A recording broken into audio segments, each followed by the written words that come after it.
Ibrahim Assar, secrétaire général de la Confédération démocratique des syndicats libres du Sénégal. Voilà. Est-ce que vous pouvez nous faire l'économie de cette activité aujourd'hui? Oui, il faut dire que nous sommes venus en tant que Confédération démocratique des syndicats libres, que j'ai l'honneur de diriger, avec une forte délégation pour soutenir les travailleurs de AGPI en lutte. Ces travailleurs ont été victimes d'un arrêt de travail arbitraire.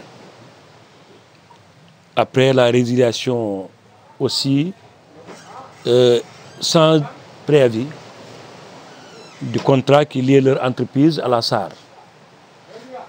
La SAR a résilié le contrat sans préavis et en violant la réglementation. Et là-dedans, nous nous sommes rendus compte aussi que les travailleurs, en ce qui les concerne, ont été licenciés sans préavis, sans indemnité de licenciement. Bien sûr, sans dommages et intérêts.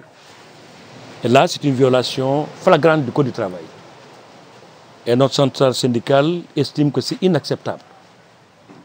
Au moment où les autorités du pays se battent pour le maintien des emplois, pour aider les entreprises en difficulté, pour en créer d'autres, c'est en ce moment que la SAR a choisi un 1er mai, pour adresser une grande insulte à la classe ouvrière. Nous avons attendu, c'était parce que nous avions pensé que les choses allaient être rectifiées. Parce qu'il y avait eu des démarches entre la direction de AGPI et la SAR pour voir est-ce que ça va être corrigé, rectifié. Et nous avons patienté, pensant que le contrat va être remis pour préserver les emplois. Avant d'engager une lutte, il faut d'abord savoir à quoi s'en tenir. Nous avons réfléchi. Après 1000 réflexions, nous nous sommes rendus compte qu'on est en train de faire du dilatoire. Avant maintenant que la justice s'en saisisse, parce qu'il y a des lenteurs judiciaires, nous avons une action plus rapide qui consiste à d'abord tenir ce point de presse pour annoncer la couleur. Après ce point de presse, la Confédération démocratique des syndicats libres, ces 35 organisations syndicales des professionnels affiliés, va tenir un autre point de presse, une action qui consistera à manifester, quitte même à faire une marche de protestation et à adresser des correspondances aux autorités compétentes, à commencer par le président de la République, le Premier ministre, le ministre du Travail, et maintenant les juridictions du travail, l'inspecteur du travail, jusqu'à la cour d'appel, en passant par le tribunal du travail.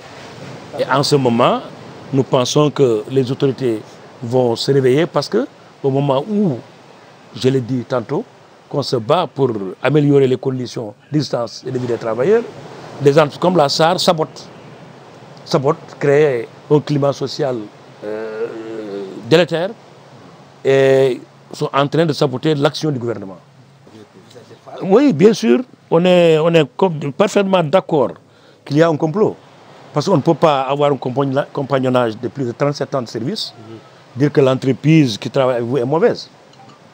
Et depuis lors, AGPI a contribué au maintien sécuritaire de la SAR, a contribué au maintien des emplois, a contribué à la stabilité de la SAR depuis 37 ans. Ce n'est pas en ce moment où on a même rajeuni le personnel. C'est un personnel jeune, consciencieux, qui fait son travail comme il le faut, qu'on dit, bon, il faut les mettre dans la rue, ou les jeter dans la mer parce qu'ils sont près de la mer, et sans penser même à les récompenser, même à payer leurs droits les plus élémentaires. Présentement, qu'est-ce que vous voulez? Ce que nous voulons, c'est que d'abord, nous nous battons pour le maintien des emplois. Que ce contrat-là qui a été résilié sans préavis, sans appel d'offres, que ce contrat-là continue jusqu'à ce qu'il y ait un appel d'offres normal. Pour voir est-ce que AGPI peut continuer à exercer légalement. Premièrement, pour que les emplois soient maintenus.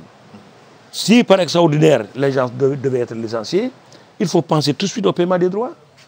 Indemnité de licenciement, préavis, et même nous allons réclamer des dommages et intérêts pour les licenciements abusifs. Parce que c'est abusif ce qu'ils sont en train de faire. Donc voilà ce qui nous amène ici, et nous nous battrons jusqu'au bout pour prouver que, quel que soit notre âge, quelle que soit notre ancienneté, nous avons encore de l'expérience et de l'énergie. Nous avons des jeunes autour de nous qui vont nous accompagner pour maintenir leurs emplois et on se battra pour le faire.